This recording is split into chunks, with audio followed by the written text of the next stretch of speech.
హైదరాబాద్లో ఎల్ఎన్టీ వాళ్ళు మెట్రో సంబంధించి వాళ్ళే చూసుకునేది. 90% షేర్ వాళ్ళది, 10% వచ్చేసి తెలంగాణ గవర్నమెంట్. ఇలా చూసుకుంటూ ఉన్నప్పుడు వాళ్ళు ఏమంటున్నారు, ఇదిగో ఉచిత బస్సు ప్రయాణం వల్ల ముఖ్యంగా లేడీస్కి సంబంధించి మా మెట్రో నష్టాల్లో ఉంది, వీళ్ళైతే మేము త్వరలో వదిలిపెట్టి వెళ్ళిపోతాం అన్నారు. దాని రేవంత్ రెడ్డి ఒకటే అన్నాడు, వెళ్తే వెళ్ళు, వేరే వాళ్ళని పిలుస్తాం మేము, అంతేగాని మా పథకంగా ఆగదు అన్నాడు. నేను జస్ట్ చెక్ చేశా. నేను ఈ ఉచిత బస్సు ప్రయాణం పెట్టిన తర్వాతే ఏదో పని ఉండి నేను వెళ్ళా మెట్రో.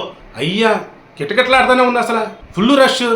మరి ఎలా ఎల్ఎన్టీ మేము నాకు నష్టం అవుతుందని చెప్పింది ఏంట్రా బాబు అనుకున్నా. అప్పుడు తెలిసింది ఏంటి అంటే వాళ్ళ వెనక పొలిటికల్గా వేరే వాళ్ళు ఉండి ఈ పథకాన్ని క్లోజ్ చెప్పని చెప్పి హడావుడి చెప్తానని అర్థమే.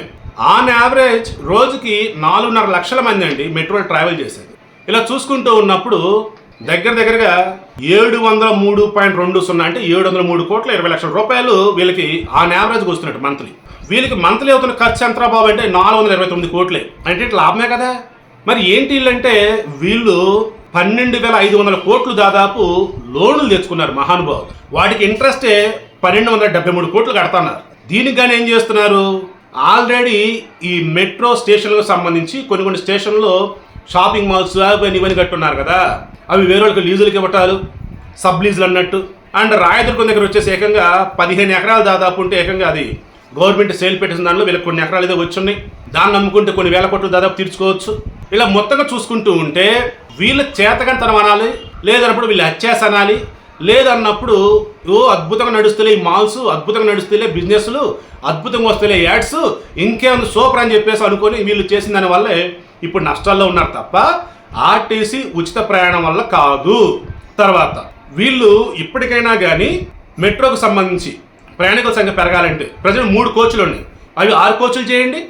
అండ్ కొన్ని సమయాలు అసలు మెట్రోలు ఉండడం వల్ల సో మెట్రోల సంఖ్యలు పెంచండి. అండ్ నైట్ టైము 12 వరకు ఉంచండి. అండ్ ఎర్లీ మార్నింగ్ ఈ మండే అండ్ ఫ్రైడే మార్నింగ్ 5:30 అన్నారు, మిగతా డేస్లో కూడా ఉంచండి. సో మీరు కోచ్ల సంఖ్య పెంచండి, టైమింగ్స్ పెంచండి, ఆఫీసుల ప్రయాణాల సంఖ్య పెరిగిద్ది. దీనికి నష్టాలు ఏంటి అసలు?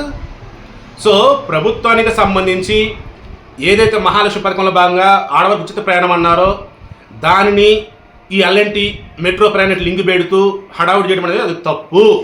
అందుకే రేవంత్ క్లారిటీ కూడా మొత్తం చెక్ చేసుకుని బరాబర్ మేము నడుపుతాం, మీకు నష్టాలు వస్తున్నాయి ఏదైనా అంటే మీరు చూసుకోండి, మేము నడపలే మేము వెళ్ళిపోతామని చెప్పండి, వేరే వాళ్ళు పిలుస్తామని చెప్పేసి అన్నాడు. సో ఎట్ ఎనీ కాస్ట్ ఎట్టి పరిస్థితుల్లో కూడా ఇక్కడ తెలంగాణలో ఆర్టీసీకి సంబంధించి మహిళలకు సంబంధించి ఉచిత బస్సు ప్రయాణం అనేది ఆగేదిగా లేదు.